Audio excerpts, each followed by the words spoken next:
오늘 하나님 말씀은 여호수아 24장 14절부터 18절까지 있는 말씀입니다.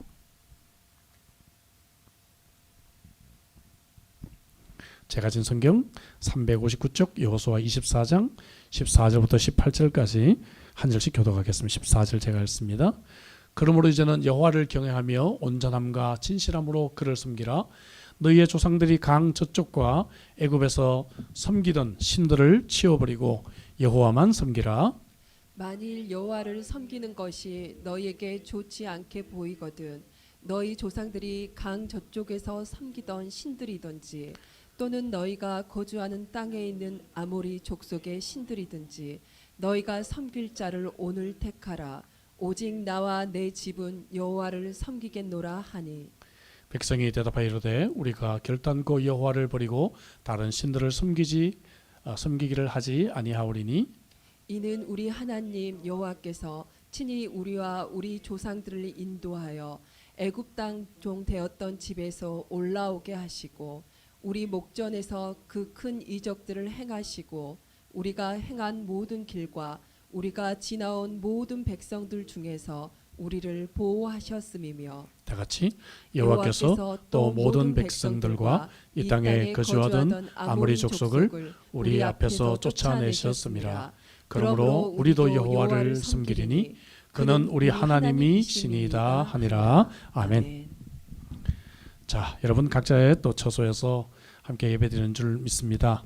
바쁜 수요일이지만 시간을 정하고 함께 우리 예배 아름답게 드리는 시간이 됐으면 좋겠습니다. 우리는 영적으로 하나로 연결되어 있고 또 마음으로도 하나로 연결된 줄 믿습니다. 우리 함께 예배드리는 자들을 보이진 않지만 함께 축복하겠습니다. 사랑하고 축복합니다. 오늘 설교 제목이 Father and Mother, I love you. 놀라지 마십시오. 쉬운 영어입니다. 쉬운 영어죠. 예. 첫 글자만 따면 family라고 하는 글자가 되죠. family. 오늘은 그래서 가정의 달 첫째 수요일이어서 이 패밀리에 대한 설교를 좀 한번 하면서 나눠보기를 원합니다. 오늘 본문은 여호수아가 죽기 전에 백성들을 모아놓고 도전하는 그런 장면이죠. 나와 내 집은 여호와만 섬기겠다. 그는 생의 마지막 순간에 남기고 싶은 얘기가 많이 있었을 것 같아요. 얘들아, 은행에 있는 뭐 어떤 돈은 어떻게 써라. 예? 내가 옛날에 받았던 상장은 뭐 어떻게 해라. 하고 싶은 얘기가 많이 있었겠지만 그는 후손들에게 경건한 가정이 되라. 이 도전을 남기고 있습니다. 왜냐하면 인생에서 이것보다 더 중요한 것은 없기 때문에 그렇겠죠. 여러분, 건강한 가정은 어떤 가정일까요? 이 건강한 가정에 대해서, 가정의 정의에 대해서 많은 기독교 심리학자들과 설교가들은 여러 가지 그림을 그리면서 이 가정을 우리들에게 설명을 해왔습니다. 저도 몇 년 전에, 수년 전에 이 그림들을 여러분들에게 물론 소개한 적도 있습니다. 이번에는 그러한 그림들을 이번 이 코빅 시대에 조금 더 적용을 해서 조금 여러분들하고 함께 말씀을 다시 한번 좀 생각을 해보고 싶습니다. 건강한 가정을 첫 번째 우리 보드게임의 그림을 좀 비유해 볼 수가 있을 것 같습니다. 쉽게 말해서 건강한 가정은 삶을 즐기는 가정이다 이거죠. 식구들이 함께 둘러앉아 놀면서 삶을 즐기는 것, 이것이 바로 가정이라고 하는 것의 정의입니다. 근데 오늘날 가정들이 너무 바빠요. 심지어 유치원, 초등학교 다니는 아이들도 너무 바빠서 놀 시간이 없고 엄마 아빠들도 너무 피곤해서 집에 들어오면 놀 힘이 없습니다. 근데 전도서 8장 15절 앞부분에 보면 이런 말씀이 있어요. 이에 내가 희락을 찬양하노니 이는 사람이 먹고 마시고 즐거워하는 것보다 더 나은 것이 해 아래선 없다. 참 재미있는 말씀이죠. 사람이요 먹고 그 다음에 뭡니까? 마시고 즐거워하는 것이 이 세상에서 참 제일 좋은 것이다. 하나님은요 이 땅에 우리를 창조하실 때 일벌레로 우리를 창조하지 아니하셨습니다. 하나님은 우리가 잘 먹고 잘 마시고 잘 놀 수 있는 존재로 우리를 만드셨다 하는 것이죠. 여러분 아멘이십니까? 이런 말씀에는 아멘이 쉽게 우리가 나올 수 있어야 되겠죠. 그러면 사람들이 이런 얘기를 해요. 아이고 목사님 그거야 팔자가 좋은 사람들이나 놀죠. 나 같은 사람은 어떻게 놀 수가 있습니까? 라고 얘기를 해요. 근데 여러분 가정에서도 얼마든지 소박하게 우리는 놀 수가 있어요. 실제로 아이들이 가정에서 원하는 것은 그렇게 거창한 것이 아니에요. 그냥 소박하게 부모와 함께 노는 것입니다. 그러면서 보았듯이 그냥 부모와 함께 보드게임하고 자전거 타고 뭐 수영하고 혹은 또 공원에 그냥 함께 가서 걷고 남자애들은 아빠랑 함께 공놀이하고 또 뭐 엄마를 도와서 요리를 좀 함께 한다라든지 교회를 함께 손잡고 간다라든지 이런 소박한 것들을 우리의 자녀들은 원하고 있다는 것이죠. 지금 자녀들이 함께 집에 있는 시간이 많이 있지 않습니까? 이럴 때 우리가 자녀와 함께 우리가 놀지 않으면 얼마 후에 우리의 자녀들은 성장하고 집을 떠나버리고 말 거예요. 그래서 하나님은 우리가 아무리 바쁘고 아무리 우리가 시간이 없다 해도 자녀들과 함께 둘러앉아서 함께 삶을 즐기며 함께 놀고 기뻐하기를 하나님은 원하신다는 것이죠. 삶을 즐기는 가정들의 자녀들은 모두가 건강합니다. 전도서 9장 9절 하반절에 보면 내가 사랑하는 아내와 함께 즐겁게 살지어다. 여러분, 아내와 함께 즐겁게 사는 것 성경은 이렇게 우리에게 명령하고 있어요. 그래서 자녀들에게 줄 수 있는 최고로 좋은 선물은 아내를 사랑하고 아내와 자녀들 온 가족이 즐겁게 살아가는 것, 이것이 자녀들에게 주는 굉장히 좋은 선물이라는 걸 우리가 알게 됩니다. 이럴 때 자녀들은 안정감과 평안을 가정에서 이제 갖게 되는 것이죠. 근데 만약에 부부가 너무 바쁘고 에너지가 없어서 집에 들어와서 힘들어서 그냥 잠만 잔다면 자녀들은 결혼 생활은 이런 것이구나 하고 결혼에 대한 부정적인 생각을 어릴 때 형성하게 될 것입니다. 우리는 하나님께서 자녀들을 선물로 주셨다고 믿는 사람들입니다. 그러면은 정말 이 선물을 우리가 얼마나 소중하게 여기고 이 선물을 함께 즐기고 있냐 하는 것이죠. 지금 많은 자녀들에게 집에서 하는 것이 무엇이냐, 집에서 혹은 뭘 하고 싶으냐라고 물어보면 컴퓨터 게임, 오락, 핸드폰으로 게임하는 거 이런 걸 다 얘기해요. 왜 그런가 하면 이 아이들은 이미 부모하고 놀고 싶기 위해서 노력을 하다가 이제 지쳐서 부모는 나랑 잘 놀아주지 않는구나. 그래서 혼자 놀기로 결심을 한 아이들입니다. 아이들은요, 비싼 음식이나 비싼 그런 장난감보다도 부모와 함께 시간을 보내는 것, 이것을 좋아한다는 것이죠. 제가 논다는 얘기를 강조했습니다. 노는 것은요, 창의성을 개발하는데 매우 중요합니다. 건강한 가정은 서로 잘하도록 돕는 것이죠. 생명이 있는 것은 잘해야 합니다. 가족원들이 잘하지 않으면 지겹습니다. 여러분들의 자녀가 여러분 3살에서 한 5년을 잘하지 않는다고 생각해 보세요. 얼마나 여러분 걱정이 되겠습니까? 여러분들은 작년에 비해서 얼마나 여러분들이 성장해 오셨습니까? 가정은 최고의 학습장입니다. 가정은 배울 수 있는 곳입니다. 기독교 상담가들의 이야기를 종합해 보면 가정이 아니고서는 배울 수가 없는 것들이 있어요. 우리는 쉽게 뭐 다른 곳에서 배우겠죠. 다른 데서는 그냥 저런 것이 있구나 볼 뿐이지 정말 배울 수 있는 곳은 가정밖에 없는 것이 있어요. 뭔가 감정을 표현하는 법. 가정에서 배우지 못하면 밖에서 배우지를 못합니다. 갈등을 다루는 법, 가정에서 배워야 합니다. 실패를 극복하는 법, 가정에서 배우지 않으면 밖에서는 배울 수가 없어요. 중요한 가치가 무엇이냐? 가정에서 배워야 합니다. 좋은 습관을 형성하는 것, 가정에서 배워야 합니다.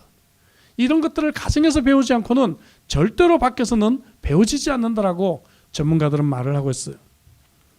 2가지만 제가 좀 더 여기에다가 설명해 보려고 합니다.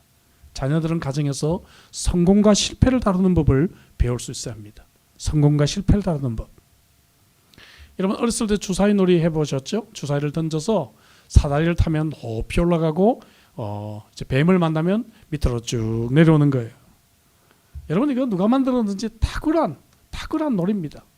가족들이 웃을 수가 있고 쉽고 재미있고 그리고 저렴하고 그리고 배울 수 있는 교훈이 무궁무진합니다. 이 게임을 통해서.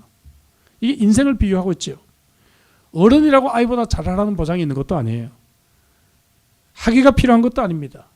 사다리를 타는 것 같이 인생이 술술 풀릴 때가 있는 반면에 금방 주사위를 다시 던져가지고 뱀을 타고 낭떠러지로 굴러 떨어질 수 있는 것이 바로 인생이에요.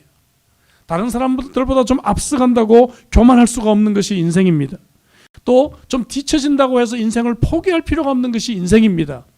여러분 이 주사위 놀이 하나 가지고도 우리는 어마어마한 그러한 인생의 교훈들을 우리는 배우게 되는 것이죠. 잠언 24장 16절 앞부분에 보면 이런 말씀이 있어요. 대저 의인은 7번 넘어질지라도 다시 일어나려니와. 예? 처음에 주사위 던져서 계속 미끄러지다가 나중에 사다리 타서 여러분 이기기도 합니다. 사랑하는 우리 형제자매 여러분, 자녀들이 이것을 배운다면 그래 7번 넘어져도 다시 일어날 수가 있구나. 학교에서 성적이 떨어졌을 때 자살할까요? 남자친구 여자친구에게 차였다고 해서 여러분 자살할까요? 삶을 포기하지 않습니다. 오늘날 정말 성공한 사람들은 어린 시절에 바로 이런 것들을 잘 배운 사람들이에요. 실패했을 때 포기하지 않고 다시 도전할 수 있는 그런 용기가 있는 사람들. 어디서 배울까요? 가정에서밖에 배울 수가 없다는 것입니다. 한 가지 더 부연 설명하고 싶은 것은 가치관입니다. 여러분, 세상은 오늘 우리들에게 거짓된 가치관을 계속해서 우리 자녀들에게 알려주고 있습니다. 여러분, 이 거짓된 가치관은 요한일서 2장 16절에 세 가지로 표현됐죠. 이는 세상에 있는 것이 육신의 정욕과 안목의 정욕과 이생의 사랑이니 다 아버지께로부터 온 것이 아니요 세상으로부터 온 것이다 말씀하고 있어요. 잘 아는 내용입니다. 여기 여러분 예수님도 이 세 가지에 의해서 시험을 받으셨습니다. 사탄은 오늘도 예수님을 시험했던 것처럼 오늘날 많은 사람들을 이 세 가지를 가지고 유혹하고 있어요. 그래서 우리 자녀들에게 여러 가지 형태의 방법으로 미디어라든지 혹은 학교의 세속적인 선생님이라든지 친구라든지 영화라든지 여러 가지 모습을 통해서 게임이라든지 이 세 가지를 가지고 사탄은 집요하게 우리의 자녀들을 유혹하고 있다고 말이죠. 어떤 사람이 이것을 쾌락주의, 물질주의, 세속주의 이렇게 표현을 하기도 했어요. 영어로는 워드플레이를 많이 하죠. S로 시작하는 단어 sex, salary, status 혹은 P로 시작하는 단어들로 혹은 possession, passion, position 이런 걸 가지고 유혹한다는 거죠. 또 다른 P로 power, prestige, popularity. 여러분 이 세 가지를 가지고 우리 자녀들을 계속해서 시험하고 있다는 거죠. 여러분 오늘날 TV라든지 핸드폰, 인터넷, 잡지, 신문 모든 광고들은 이 세 가지가 다 초점이 되어 있어요. 보십시오. 예. 이런 물건을 사용해야 내가 이 정도 지위가 되는 사람이다. 예? 혹은 어떤 섹스 어필, 그죠? 혹은 돈 어필 이런 걸 가지고 오늘날 현대인들을 유혹하고 있어요. 제가 통계를 보니까 사람이 18세가 되기까지 지금은요 무려 18,000시간의 TV나 이런 것들을 본다고 그래요. 18,000시간. 어마어마한 시간을 보는 거죠. 지금 아마 핸드폰 보는 시간까지 따지면 뭐 훨씬 더 많을 것 같아요. 훨씬 더 많을 것 같아요. 얼마나 많이 우리의 자녀들이 여러분 핸드폰을 통해서 TV를 통해서 인터넷을 통해서 이런 사탄의 공격 앞에 그대로 무방비하게 노출되었는지를 우리는 알아야 합니다. 하물며 부모들이 지금 재택근무한다고 부모들이 집에 있는 시간이 많다고 자녀들이 있는 앞에서 여전히 핸드폰이나 TV나 인터넷을 통해서 한술 더 뜬다면 우리의 자녀들은 무방비하게 그대로 사탄의 공격 앞에 노출되고 말 것입니다. 가정은 최고의 학습장인데 무엇을 통해 배울 수 있을 것인가? 효과적이지 않은 것 두 가지를 먼저 말하고 효과적인 것 두 가지를 말하겠습니다. 효과적이지 않은 것 비판입니다. 자, 여러분 사람은 비판을 통해서 절대로 배우지 않습니다. 우리는 어떤 사람들에게 문제를 정확하게 비판해주면 배우리라고 생각해요. 하지만 사람은 비판을 통해서는 배우질 않습니다. 비판은 사람을 실패자로 낙인 찍히게 할 뿐이에요. 비판은 틀린 것만 보여주지 어떻게 해야 바르게 한다, 옳은 것을 보여주지는 않기 때문에 그렇습니다. 여러분 부정적인 말을 하는 사람 주변에 변화된 사람이 있습니까? 없어요. 부정적인 말을 많이 하는 사람들 보면은 그렇게 부정적인 말을 하고 똑바른 소리로 비판을 한다고 해서 주위에 있는 사람이 그 말을 듣고 삶이 변화됐는가? 그런 사람은 없어요. 없습니다. 예. 부정적인 이야기를 하는 사람들은요 10년이 지나도 삶이 달라지지 않아요. 똑같아요. 교회에서도 부정적인 말을 하기 위해서 사람들이 모여서 교회를 비판하고 부정적인 말을 막 하는 사람들요 그런 사람들 때문에 그 사람이 변화되거나 교회가 바뀌거나 합니까? 절대로 그렇지 않아요. 그분들이 교회를 떠나요. 교회를 떠나서도 다른 교회 가서 또 모여서 또 여전히 비판하고 있어요. 5년이 지나고 10년이 지나고 20년이 지나도 여전히 똑같다는 것을 보게 됩니다. 왜 그렇습니까? 말씀한 대로 비판을 통해서는 사람이 달라지지 않기 때문에 그래요. 비판으로는 아무것도 변하게 만들 수가 없습니다. 비판을 받고 음악에 자라는 아이들은요, 어느 순간에 깨달아요. 나는 아무리 노력해도 아빠를 나는 만족시킬 수가 없다. 나는 아무리 노력해도 우리 엄마의 욕심을 나는 달성해 드릴 수가 없다. 그래서요, 어떻게 하는가 하면은 어느 순간에 결심해요. 내가 얼마나 형편없는 사람인지를 보여주자. 그래서 나에 대한 환상을 깨워놓자 결심을 해요. 그래서 일부러 그냥 늦게 일어나서 학교 안 가요. 예. 그리고 부모에게 쇼킹한 행동을 일부러 해버립니다. 내가 이런 행동을 보여주면 부모가 더 이상 나한테 기대를 안 하겠지. 더 이상 나를 귀찮게 안 하겠지. 그래서 어느 순간에 아이들이 부모가 상상할 수 없는 행동으로 나타나게 됩니다. 어느 순간에 내가 이 정도밖에 되지 않는다는 걸 보여주기 시작합니다. 나 이런 사람이야. 그러니까 나 더 이상 기대하지 마. 이거를 강력한 메시지로 부모에게 보여줍니다. 오히려 자녀에게 이런 비판은 썬뿌리만 남게 된다는 것이죠. 공동체도 마찬가지죠. 썬뿌리만 남는 거예요. 비판이라고 하는 것은. 또 우리가 효과적이지 못한 것은 무엇인가? 비교입니다. 비교. 이 부분에 대해서 우리가 참 많이 들었죠? 여러분, 우리는 서로 다른 존재예요. 하나님은 우리를 아무도 똑같이 만들지 않았습니다. 그런데 우리는 자꾸만 비교를 합니다. 클 때도요, 보면은 야, 네 형 좀 봐라, 네 언니 좀 봐라. 계속해서 우리는 비교에 시달립니다. 아내를 다른 여자와 비교한다. 예, 결혼생활 끝나죠 그럼. 예. 갈라디아서 6장 4절에 보니까 각각 자기의 일을 살피라. 그리하면 자랑할 것이 자기에게는 있어도 남에게는 있지 아니하리라. 참 이 말씀이 참 중요한 말이에요. 이 말 이런 각도에서 좀 보죠. 자랑할 것이 자기에게는 있어. 저는 이거를 자부심이라고 표현하고 싶어요. 자부심. 알겠죠? 우리가 건강한 자부심은 좋은 거예요. 우리 교회 좋은 교회. 여러분, 이게 좋은 거예요, 나쁜 거예요? 좋은 거죠. 그런 자부심을 가지고 있는. 우리 어머니 참 좋으신 어머니. 좋은 거예요. 그런데 예? 남에게는 있지 않다. 이 말은 뭔가 하면은 다른 사람하고 이걸 비교할 때 이제 교만이 되는 거죠. 우리 교회는 좋은데 네 교회는 이게 뭐냐? 다른 교회하고 비교하기 시작하면 교만이 되는 것이고 이것이 우리에게 잘못이 되는 것입니다. 건강한 자부심을 내가 갖는 것은 좋아요. 가져야 됩니다, 당연히. 그러나 다른 사람, 다른 교회 혹은 다른 공동체와 이것을 비교하는 것은 교만이 그 마음속에 싹 튼다는 것이죠. 오늘 이 코빅 시대에 많은 우리 성도들이 유튜브를 통해서 예배를 드리고 그러다 보니까요, 실제로 그런지 모르겠는데 제가 들은 얘기입니다. 어떤 분은 화면을 한 2개 정도 갖다 놓는데 주일날, 그래서 설교 시작하는 거 한 2, 3분 보고 하나를 끈다 해요. 어떤 분이 설교를 잘 하나 들어보고 하나는 끈다 그래요. 마치 영화 보듯이. 영화 우리가 한 2, 3분 보다가 재미없으면 꺼버리잖아요. 사실이 아니기를 좀 바랄 뿐입니다. 자녀들을 건데 그런 식으로 우리가 비교하면 안 된다는 것이죠. 효과적인 방법은 뭘까? 가장 효과적인 방법은 모범입니다. 부모의 모범. 이것만큼 좋은 방법은 없어요. 사람은 모델을 봐야 배우게 돼요. 예수님께서도 항상 제자들을 가르칠 때 모범을 보이셨습니다. 요한복음 13장 14절 15절에 주님께서 제자들의 발을 씻기실 때 뭐라고 그러셨나요? 내가 주와 또는 선생이 되어 너희 발을 씻었으니 너희도 서로 발을 씻어주는 것이 옳다. 내가 너희에게 행한 것 같이 너희도 행하게 하리 하여 본을 보였노라. 이렇게 말씀하고 계시죠. 우리 자녀들은 가정에서 부모의 잔소리나 설교, 훈계를 통해 배우지 않고 부모의 삶의 모습을 통해서 배운다는 것입니다. 또 한 가지 효과적인 방법은 대화입니다. 여러분, 대화, 다이얼로그라고 하는 것은 쌍방 커뮤니케이션을 의미해요.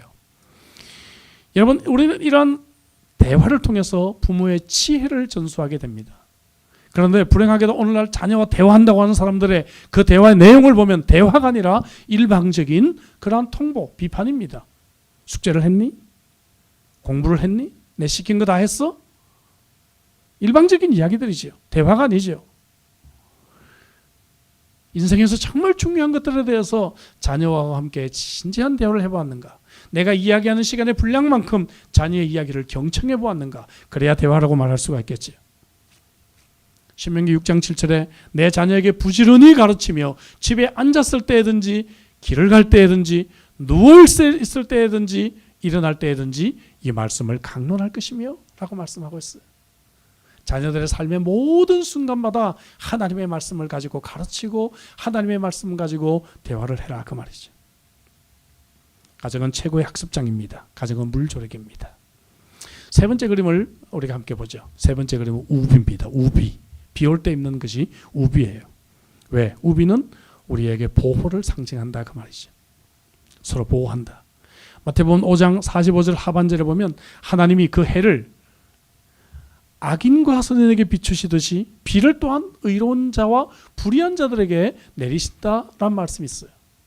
다시 말해서 우리가 이 땅에 살면서 여러 폭풍우를 만나게 되는데 이것은 내가 꼭 죄를 짓거나 잘못해야 이런 것들을 만나는 것이 아니고 내 행위에 상관없이 우리는 불행한 일들을 인생의 폭풍우들을 만나게 된다는 것입니다.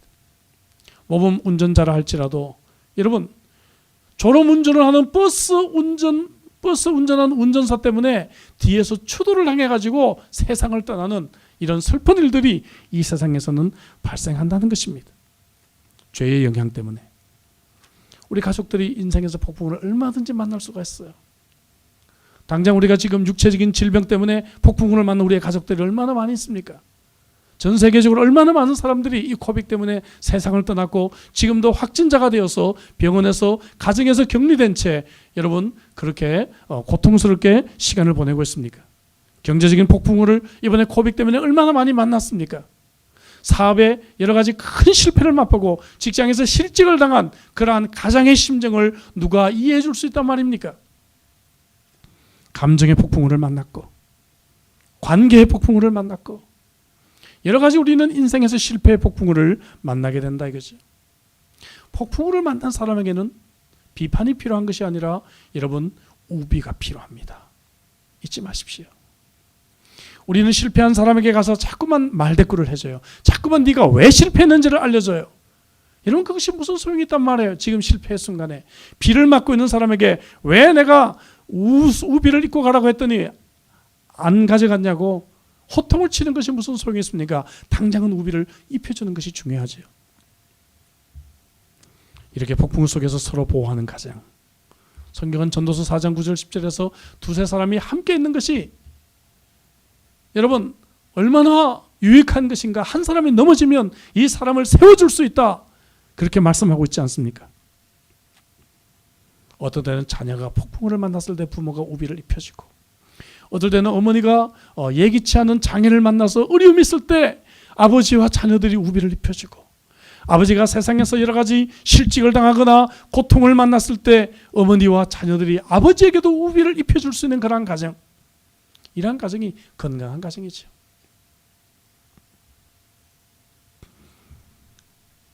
여자아이들이요 사춘기가 돼서 가장 크게 실패를 경험하는 게 뭔가 하면 학교에서 치역을에 지원했다가 뽑히지 않은 것이라 그래요. 예. 치역을 막 하는 거 여자애들은 그게 아마 로망인 것 같습니다. 그래가지고 막 그냥 아이들이 밥도 안 먹고 자기 방에 들어가가지고 몇 시간을 운다 그래요. 치역을에 뽑히지 않은 대부분의 이유는 체중이 많이 나가서, 예, 체중이 많이 나갔어요. 예. 죄송합니다. 체중 많이 나가는 분들. 예. 근데 치어리더 할 필요는 없으시면 괜찮아요. 근데요 눈치 없는 부모들은 뭐라고 하는지 아세요? 야, 밥 먹으러 내려올래 안 내려올래? 그러고 있는 거예요. 지금 그동안에 밥 많이 먹은 거 지금 슬피 울며 지금 후회하고 있는 아이한테 너 밥 먹으러 빨리 안 내려와! 그러고 고함 지르고 있단 말이죠. 이게 지금 생각이 있는 부모들인지 모르겠어요. 예? 생각이 있는. 그리고 엄마가 한단 말이 뭡니까? 그러니까 야, 내가 너 살 빼라고 몇 번 얘기했니? 이런 얘기를 그때 하는 거예요. 예? 현명한 부모는 어떻게 하는가? 그냥 들어가서 아무 말 없이 꼭 안아주고 같이 우는 거예요. 그냥. 예? 얘기할 필요가 뭐가 있어요? 실패 원인을 자기가 제일 잘 아는데.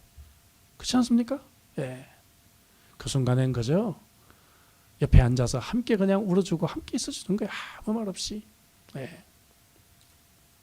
그리고 이제 비를 좀 피하고 난 뒤에 그 다음에 자녀를 교육해야 되겠거든. 얘야, 우리가 이번엔 실패했지만 어떻게 하면 엄마가 너를 좀 잘 도와줄 수 있을 것 같아? 항상 내 중심으로. 그죠? 내가 잘못해서 그런 것 같고 내가 어떻게 너를 좀 도와줄 수 있을까?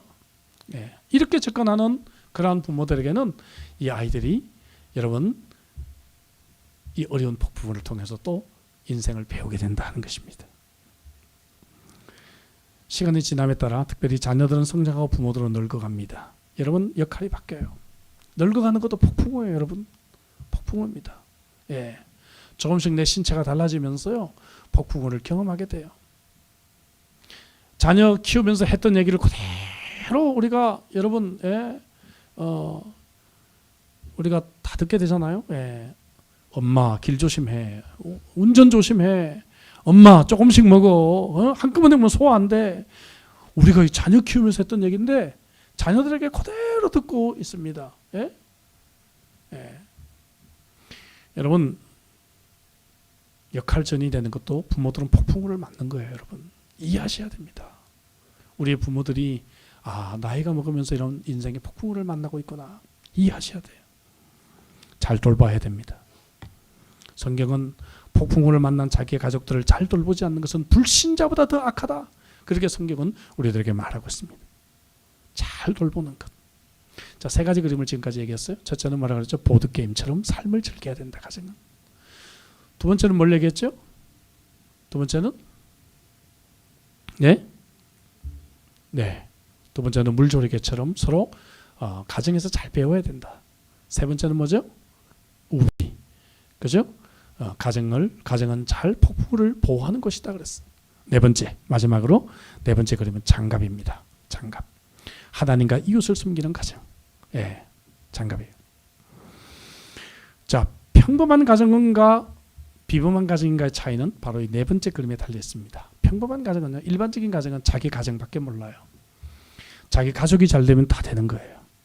그래서 제가 대신방을 하면서 기도 제목을 쭉 물어봐도 다 가족 건강, 가족 평안, 뭐 이건 그냥 90%. 예. 그 외의 기도 제목은 찾기가 좀 어렵습니다. 예. 여러분 그러나 여러분 좀 우리가 좀 더 꿈이 있는 가정이라면 우리는 우리의 가정의 울타리를 벗어나서 우리 주위 사람들을 섬길 수 있는 가정, 이웃을 하나님을 섬길 수 있는 그런 가정. 예. 우리 자녀들에게 내가 최고가 아니라 나보다도 더 이웃이 있고 나보다도 내가 섬겨야 될 하나님 나라가 있다는 것을 가르쳐 줄 수 있는 그러한 가정, 좀 더 큰 그림이죠. 제 부모님이 호주에 방문하셨을 때, 처음 방문하셨을 때 벌써 오래전입니다. 한 30년 가까이 됐는데요. 그때 저는 신학생이었고 호주교회를 다니고 있었어요. 그래서 부모님들 한인교회를 다니셔야 되겠는데 마침 어느 교회가 교회 봉급버스를 저희 집 근처로 운행을 했어요. 그래서 저희 부모님은 그 교회를 몇 달 동안 다니셨어요. 근데 부모님이 가실 때가 되었는데 알고 보니까 그 교회 봉급버스에 타시는 분이 부모님밖에 안 계셨더라고요. 예. 그래서 부모님 너무 감사해서 그때 그 봉급버스를 운전했던 분이 전도사님이셨는데 그 전도사님에게 꼭 찾아가서 사례를 하고 싶다는 거예요. 그래서 과일을 한 박스 사가지고 이제 그 전도사님 댁에 찾아가서 그동안에 감사했습니다. 이제 한국으로 돌아가시니까 버스 운행 안 하셔도 됩니다 하는 것을 인사를 드리러 갔어요. 근데 저희 부모님이 얼마나 감사하게 표현하는지요. 예. 어떻게 생각해 보면 그냥 그분은 당연히 맡은 일을 한 것뿐이고 교회 봉급버스고 한데도 참 이렇게 감사를 표현하고 또 그리고 과일을 통해서 비록 적지만 답례를 하는 모습을 보았습니다. 저희들에게는 저는 새로운 모습이 아니에요. 저희 부모님들은 늘 그렇게 이웃을 생각하고 배려하고 나누기를 좋아하셨습니다. 고린도전서 16장 15절에 보니까 형제들아 스데바나의 집은 곧 아가의 첫 열매여 또 성도 섬기기를 작정한 줄 너희가 아는지라. 성도 섬기기로 작정한 가정이 있다. 이렇게까지 표현한 가정이 성경에 나와요. 여러분 우리 자녀들에게 이런 거 가르치면 얼마나 좋을까요? 그렇지 않습니까? 예. 저와 여러분들의 가정들도 스데바나의 가정처럼 하나님께서 이렇게 칭찬해 주시는 가정 되시기를 주의 이름으로 축복합니다. 저도 옛날에 개척교회 때는 좀 섬겼던 것 같은데 근래 섬김이 참 많이 부족했구나. 이 코빅 이 시기를 맞으면서 조금 제가 많이 하고 있어요. 저희가 많이 하고 있는데 그러나 어쨌든 우리 섬김이 너무 부족했다 하는 반성을 저도 해보게 됩니다. 고넬료의 가정도 마찬가지죠.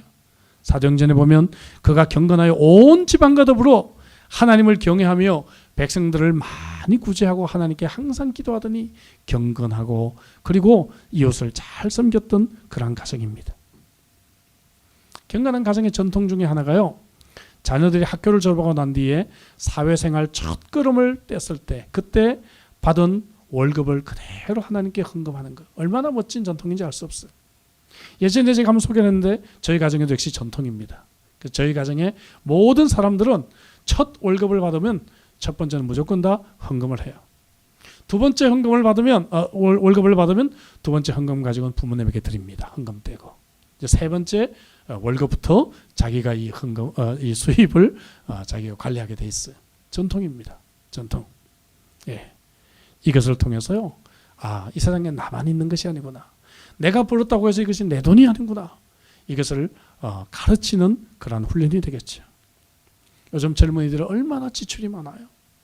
예? 수입보다 지출이 항상 많은 이러한 젊은이들의 문화 속에서 얼마나 도전이 되는지 알 수가 없습니다.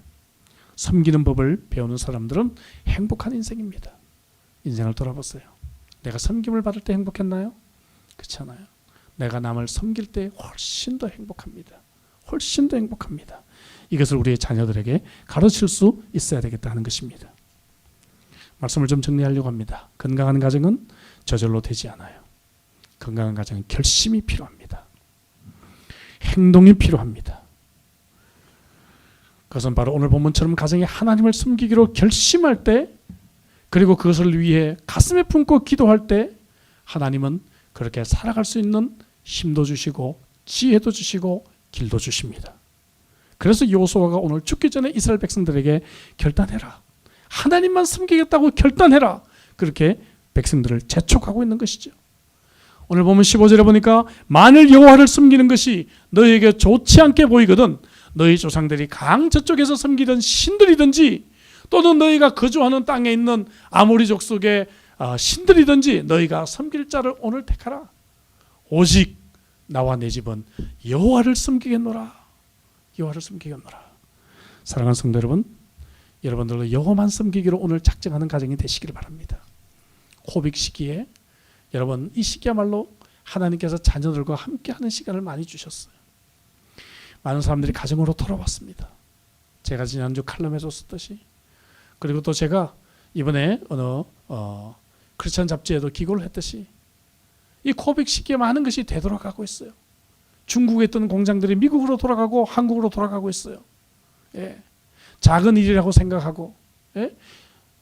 다른 나라 주고 다른 나라에 세우고 했던 것들이 그것이 우리 인생에서 가장 본질적이고 기본적인 것이었구나를 깨닫고 이것들이 우리나라가 없으면 안 되겠구나 싶어서 공장들이 다시 자국으로 돌아가고 있어요. 얼마나 많은 사람들이 집으로 돌아가서 집에서 록다운되어 있습니까? 여러분이 코빅 시기에 우리가 이런 어려운 시기를 만나면서 우리도 다시 한번 건강한 가정이 회복되기를 주의 이름으로 축복합니다. 오늘 본문에서 말한 것처럼 우리의 가정들은 보드게임처럼 가정이 즐겁고 가정이 행복하고 가정이 기쁘고 가정이 재미있고 또 물조리개처럼 가정에서 많은 것을 배울 수가 있고 자녀들이 이곳에서 자녀들이 정말 부모의 모범을 통해서 부모와 진지한 대화를 통해서 자녀들이 많은 것을 신앙을 배우고 인생을 배울 수가 있고 자녀들이 또 여러분 우비처럼 또 혹은 우리의 가정 식구들이 우비처럼 밖에서 우리가 어떤 폭풍우를 만난다 할지라도 가정에서만큼 세이프, 가정에서만큼 안전하고 가정에서만큼 위로받고 가정에서만큼 내가 보호받을 수 있는 그러한 곳, 그리고 나아가서 여러분 마지막으로 이 가정은 우리들에게 여러분 장갑이 되어서 하나님과 이웃을 마음껏 섬기고 우리의 가정의 울타리를 벗어나서 이웃을 섬기고 하나님께 쓰임받는 그러한 멋진 그러한 가정이 될 수만 있다면 하나님께서 가정을 처음 창조하실 때 좋았더라. 이런 남자가 혼자 있는 거 보면 좋지 않았더라 했잖아요. 여자를 창조하시고 난 뒤에 가정을 창조하시고 난 뒤에 비로소 하나님이 좋았더라 하셨잖아요. 하나님께서 저와 여러분들의 이 모든 가정을 보시고 좋았더라 이것을 회복할 수 있는 축복된 가정이 되시길 바랍니다. 금년 5월달 특별히 이 가정의 달, 어려운 시기에 맞은 이 가정의 달 저와 여러분들에게 이런 은혜가 회복되시기를 주의 이름으로 축복합니다. 기도하시겠습니다. 주신 말씀 가지고 우리 기도하도록 하시죠. 오늘 주신 말씀 우리 가슴에 품고 우리 한번 기도하겠습니다. 여러분, 우리의 가정은 어떠한 가정들이었습니까?